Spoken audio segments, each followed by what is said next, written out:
muchas historias, muchas vivencias y realidades de este Unquillo, ¿no? De los años 50, 55 para adelante y demás, ¿no? Y fíjate, hablaba por ejemplo de Don Beso, que estuvo en el coro, pasó a ser presidente de la cooperativa cuando en Unquillo se creó la cooperativa. La cooperativa, como no había banco y demás, era una sociedad, se asociaba a la gente para allí formar fondos y tener disponibilidad como un crédito abierto para cualquier necesidad. Eso fue, por ejemplo, la cooperativa.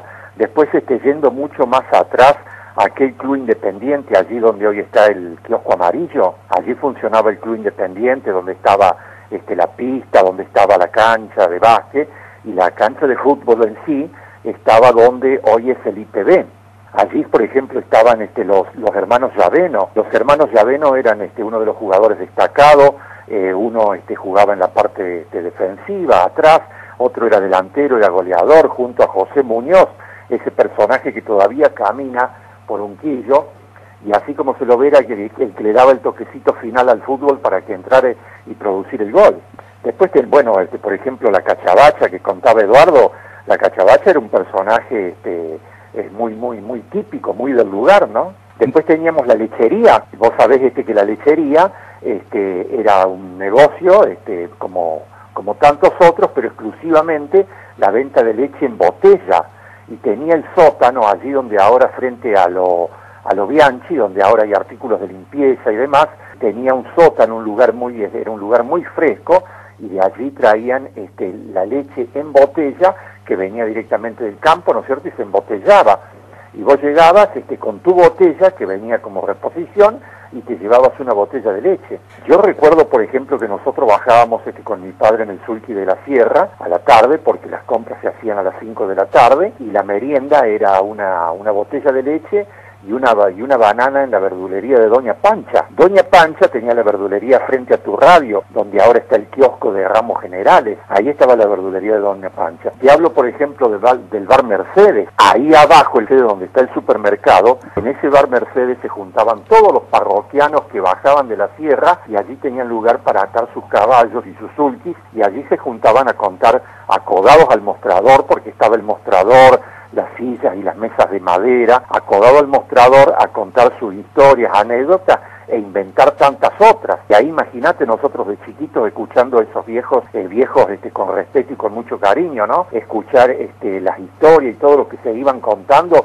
era todo algo que quedaba muy grabado en nuestra memoria. Y de allí salía el sulky de regreso hacia las sierras, pero era sagrado el parar en el bar Mercedes. ¿Qué ocurría? El bar Mercedes era una familia donde todas las hijas eran mujeres. Imagínate, atendían ellas, lo demás te lo dejo librado a tu imaginación. Bueno, vos sabés que el tema de la jineteada en Cabana, esto era una zona más de fútbol, entonces la jineteada era una cosa muy de campo, de chacra, de hacerlo entre la paisanada, no como espectáculo, sino decir, che, vamos a jinetear o vamos a amansar un caballo, un reservado, y juntarse a comer una hachura, una parrillada, y hacer a lo mejor algunas travesuras con animales, ¿no?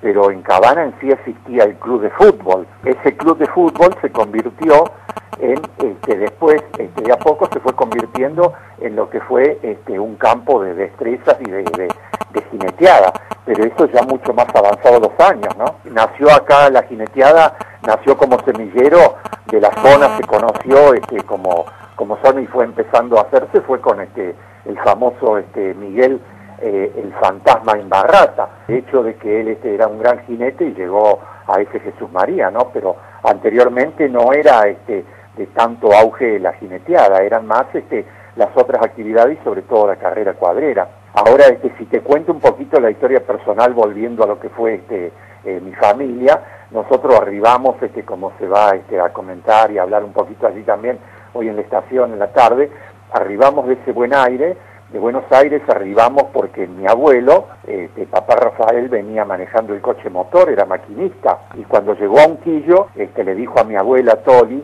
vos sabés que acá yo quiero vivir mis años de jubilado, era el punto final del recorrido, y así vino a empezar a buscar y compró en esta zona de las Ensenadas y se empezó a formar la casita de veraneo. Veníamos en el verano de Buenos Aires y encontrábamos la casita toda llena de yuyos, pero con una alegría y con un amor ver cómo vertía, porque vertía agua por todos lados. Había 3 arroyos aquí, vertía agua de distintos lugares, era todo vertiente, y teníamos un par de caballitos, y a pesar de que estaban todo el año solo suelto en el campo porque no había alambrado, vos venías y lo encontrabas dando vueltas cerca de tu casa, nadie te tocaba nada, o sea que te encontrabas la casita y el petizo, que acá le llamaban la paisanada, al caso del caballito mío le llamaban el pantalón cortito, encontrabas el pantalón cortito pegado a la casa, listo como para salir a pasear, y cruzábamos la sierra e íbamos al gran balneario del turismo porteño y de Rosario, de Don Vivo, la Quebrada Honda, complejo que era una hermosura, y allí hacíamos amistades con todos los porteños. Y hablando un poquito, por ejemplo, del tema del básquet, el básquet se destacaron como jugadores número 1 y fuimos a distintos lugares de Córdoba,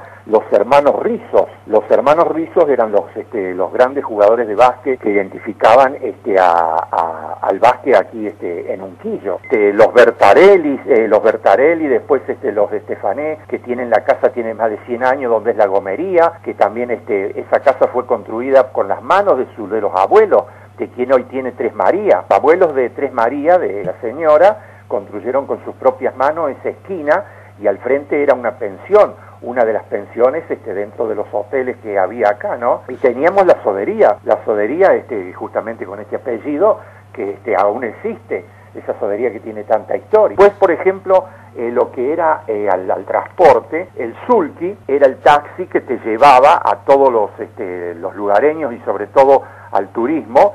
Desde ese bar Mercedes te llevaba al lugar de descanso de estas casas de la sierra, lo llevaba al turista hacia el lugar porque no había otro transporte. Si no lo hacías con mucho gusto, hacía los 3 o 5 kilómetros de a pie, pero el sulky era el del taxi. Había otro personaje que afortunadamente hoy todavía está entre nosotros, está con vida, con algún problemita de salud, pero está. Allí en el bar Mercedes siempre estaba el burrito cordobés. El burrito cordobés estaba allí porque siempre se usó para el alquiler del turismo y para la fotografía, pero teníamos a un gran personaje que nosotros le llamábamos con mucho afecto, porque mi padre siempre él se arrimaba apenas llegaba, le recibía el sulky, se lo ataba, se lo cuidaba.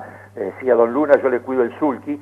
Le decía Peraltita, conocido por Pico Chinche, el Peraltita que trabajó en la municipalidad. Peraltita, que aún está entre nosotros, es más o menos de esta edad, tenía su burrito y allí siempre entretenía al turista y recibía a la gente que bajaba de la sierra en ese lugar, y estaba para la fotografía de ese famoso burrito. Te cuento la última partecita en cuanto, por ejemplo, a lo que hacía también a las costumbres de a caballo y al trenzado, el trabajo del cuero, don Martín Heredia. Martín Heredia era uno de los pocos lugares oficiales, por decirlo de alguna manera, el calzador de caballo que existía en Unquillo. Don Martín Heredia, con todos los hijos Heredia, se dedicaba a calzar los caballos, y vos te arrimabas allí, trabajaba la fragua, trabajaba el hierro, calzaba, pero a medida que iba trabajando, viejito ya pintando sus canas y demás, a los gurises los sentaba alrededor de él junto al mate, sin dejar de trabajar,